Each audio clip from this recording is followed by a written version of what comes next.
बाहर से पधारे हुए सभी अतिथिगण, सभी का मैं तहे दिल से आभार व्यक्त करती हूँ। और हमारे बीच में गुजरात से नन्ही सी सिंगर आरती बामनिया पधारी है।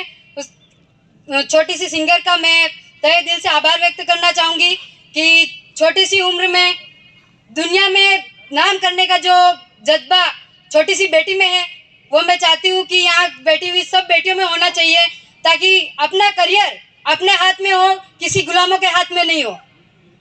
इसी के साथ मैं अपनी बात रखना चाहूंगी। आज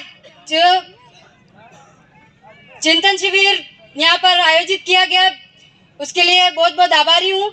और यहाँ पर पधारे हुए सभी भाई बहनों का मैं तहे दिल से आभार व्यक्त करती हूँ। यहाँ पर चिंतन शिविर रखने के बहुत से कारण रहे हैं और बहुत से वक्ता भी हमारे साथ में हैं, जो कि आपको बहुत सारी बातें बताएंगे। हमारे बीच कांति दादा भी है और बहुत सारे साथी हैं जो कि मुझसे भी शायद ज़्यादा उनके पास जानकारी है, जो आपको बताएंगे और अवगत कराएंगे। लेकिन मेरी जानकारी में जो चीज़ें हैं वो आप सभी से मैं अवगत कराना चाहूँगी और आपके बीच रखना चाहूँगी। मानगढ़ से 7-8 किलोमीटर से दूर मेरा गांव है, जहाँ से जोरावर दादा जिन्होंने अभी सभा को संबोधित किया, वो मेरे पापा जी के मामा जी हैं, उनकी वंशज की मैं बेटी हूँ। और मानगढ़ पे जो नाथूराम जी पटेल की समाधि जो वहाँ पर उपस्थित है, उन्हीं के वंशज की मैं बेटी हूँ, पटेल परिवार की बेटी हूँ। आप सभी से सिर्फ इतना कहना चाहती हूँ कि आदिवासियों की जमीनें जहाँ देखो छीनी जा रही है और जहाँ देखो पुलिस प्रशासन का पहरा लगा जा रहा है, तो हमें एकजुट होने की जरूरत है और हमें अपनी एकता और अपना पराक्रम दिखाने की जरूरत है, क्योंकि आज हमारी जमीनें हैं और नौकरियों में प्राइवेटाइजेशन कर दिया गया है। उसकी वजह से आज हमारे तमाम बच्चे, किसी का भी बच्चा ये संभाग में जो 6 जिले आते हैं, उदयपुर, चित्तौड़गढ़, राजसमंद, बांसवाड़ा, डूंगरपुर और प्रतापगढ़, 6 जिलों में पूरे संभाग में कोई बच्चा घर पे नहीं रहता है किसी भी बाप का। सभी बच्चे पढ़ने के लिए कोई जोधपुर, कोई जयपुर, कोई उदयपुर में, और उदयपुर तो संभाग का सबसे माना हुआ जिला है, जहां पर 6 जिले के बच्चे हैं।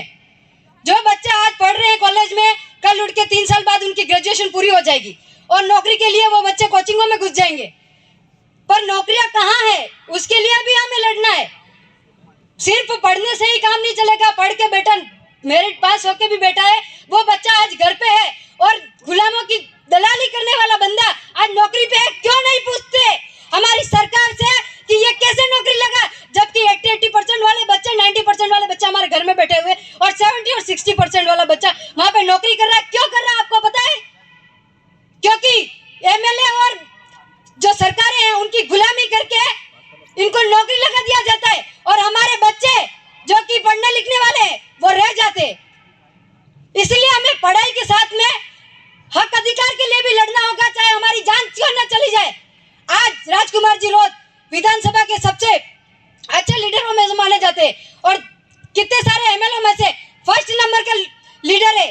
और आज कितने 5 मिनट का भाषण देने वाले 50 मुख्यमंत्री होंगे, पीएम होंगे और एमएलए होंगे, लेकिन इतिहास में पहली बार कोई एमएलए है जो कि किसी बिल भाई को न्याय दिलाने के लिए आज रोड पे सोया है सिरोही में। आप देख सकते हैं उसको। आप अगर वो एमएलए होकर ऐसी जाजम पे सो सकता है तो हम कौन होते हैं उनके सामने? आदिवासी सिलेक्शन प्रणाली से हमने उनको जीता है और आज हमारी हक अधिकार की बात रखता है, तो उनसे तो ज्यादा, अगर 100% में से अगर 90% अगर नहीं भी कहा जाए तो 10% हमारा है और 90% जो अभी 90% जो है आदिवासी परिवार से बिलोंग नहीं करते हुए दूसरे समाज के भी एमएलए हैं। क्या वो हमारे हक अधिकार के लिए बात नहीं करते? लेकिन कभी नहीं करते और हमें गुलामी बना के रखना चाहते हैं। और हमारी बेटियां हो चाहे बच्चे हो, उनको नौकरियों से भी निष्कासित किया जा रहा है। हमारी जमीन जहां पर भी है वहां पर भी प्राइवेटाइजेशन करके पुलिस डिपार्टमेंट को लगा दिया जा रहा है कि ये तेरी जमीन है, वो तेरी जमीन है। हमारा बाप दादा की जमीन है तो हमारा बाप नहीं कह सकेगा ये अब जमीन हमारी है। तुम कैसे ले सकते हो उस जमीन को, जबकि 5वीं और 6वीं अनुसूची के अंतर्गत पुलिस डिपार्टमेंट भी हमारी पंचायत के अंदर नहीं आ सकता। वो तजुर्बा हम रख सकते, लेकिन कब रख सकते हैं? जब हमारा समाज एक होगा और हमारी एकता दिखेगी दिल्ली तक, तब जाके पुलिस डिपार्टमेंट वाला बंदा भी डरेगा कि आज हम इनके आदिवासियों का सम्मेलन हो रहा है, हम नहीं जाएंगे भाई, हाथ पैर तोड़ देंगे हमारे।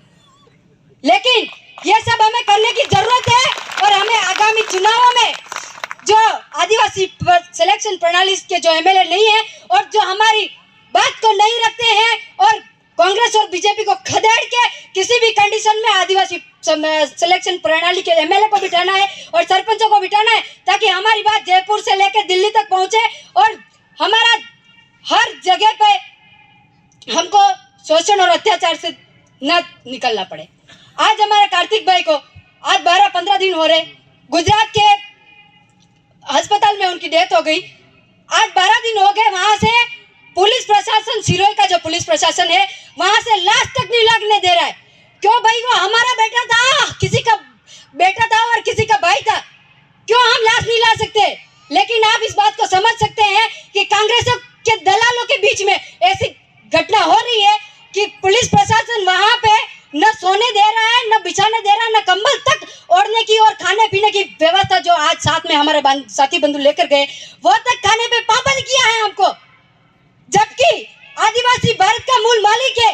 हमें ये समझना होगा और हमें एकजुट होना होगा कि आदिवासियों पे हो रहा है दिल्ली के अत्याचार और शोषण से बाहर निकलना होगा और किसी भी कंडीशन में हमारा वर्चस्व दिल्ली तक करना होगा।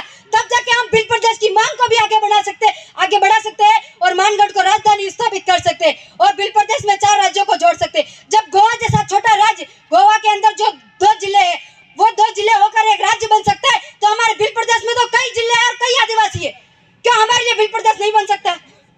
सरकार इसकी अनुमति नहीं देती है, ताकि आदिवासी एकजुट हो जाएगा तो हमें नहीं मानेगा उसकी वजह से। लेकिन आपको एकजुट होना होगा और मैं मेरी वाणी को यही विराम देती हूँ। जय जवाहर, जय बिल प्रदेश। धन्यवाद आपको।